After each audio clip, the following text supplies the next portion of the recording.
Important thing to think about is getting ready for the holidays. Probably means more meals.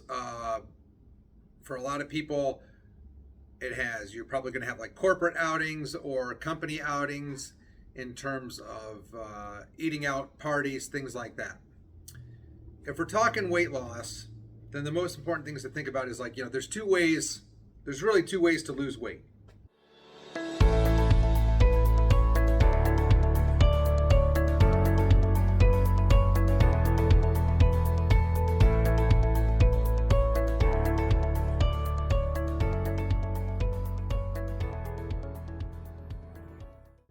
Exercise induced weight loss or diet induced weight loss. And those are two separate things, because most likely most of your weight loss, 80% of your weight loss is going to probably come from diet, and 20% is going to come from exercise. If you want to burn calories with exercise, you're looking at 4 to 5 scheduled exercise sessions a week, and heart rate is probably going to determine most of that. And what I mean by that is the best way, if you want to lose weight, if we're going to lose inches and we're going to burn calories, and we need to lose weight because we're carrying a little bit too much extra weight, you're going to want your heart rate into that 60 to 70% of your max heart rate. And we can talk about what that means a little bit more. 80% of your weight loss is going to come from food choices. So it's going to be elimination of unwanted calories, which is difficult in the holiday season because we get a lot of extra calories. We drink more, which is, empty calories, alcohol, not great if we're drinking more calories, but also the sweets, the sugar, the breads, baking, large meals. That usually adds to that's where people feel like they pile on the pounds. And if they don't do a subsequent increase in exercise to take care of those extra calories, then you're probably going to gain weight over the holidays. I would like to touch on getting back to the exercise-induced weight loss.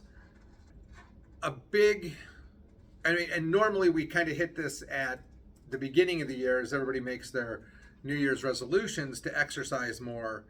But a lot of people don't understand that exercising, in the wrong way or too intense when they're trying to lose weight isn't generally a sustainable way to keep weight off. So the most important thing to remember about exercise-induced weight loss is, let's take, for an example, let's take somebody that wants to, they've probably put a few pounds in the last couple of years. Maybe they're still have some hangover COVID weight because they couldn't go to the gym as frequently as they wanted to, or their gym's closed down, or they were limited in some aspect as to going out and getting their exercise. Fall's a great time to exercise. Obviously, I would say even down in your part of the country in the South, at least the temperatures are like less in the morning now that people can get out and not hit the heat of the day.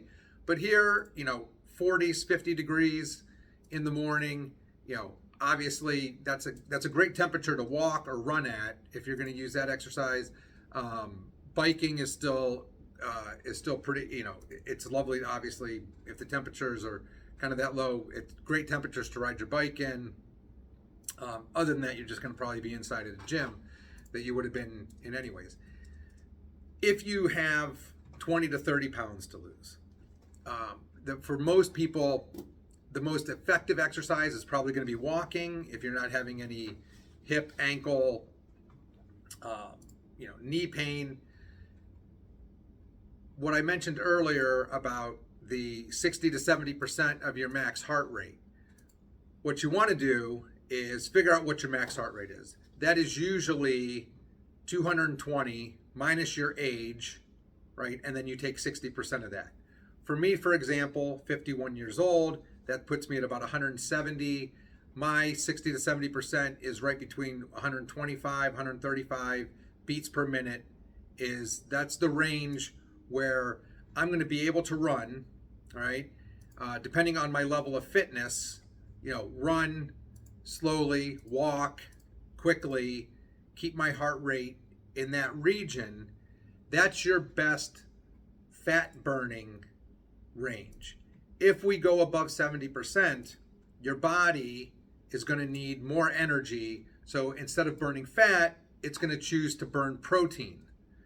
When you burn protein, then you have to replace that protein, right, to keep your muscle mass where it needs to be. You'll still lose weight.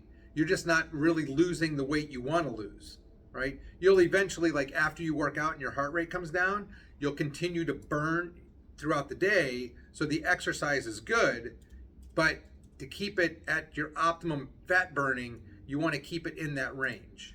So I think a lot of people, when they go back to the gym, or they start working out, or they get on the treadmill, they get on the bike, they get on the elliptical, any of these aerobic exercises, even swimming, what they end up doing is their workout intensity is so high, they stay with their heart rate elevated, especially if they have not been working out or if they've not actually trained their heart to work that hard, and then they have a tendency to burn more muscle. That's when you can get run down. If you don't replace the protein, you end up getting muscle strains, you get ligament problems, you end up injuring your knees, one, because of the intensity, but because you're not actually replacing what you're using, you have a tendency to break down a little bit more. So probably the safer way to go is keep the intensity a little bit lower. The workout's not going to feel as great, but you will lose weight faster.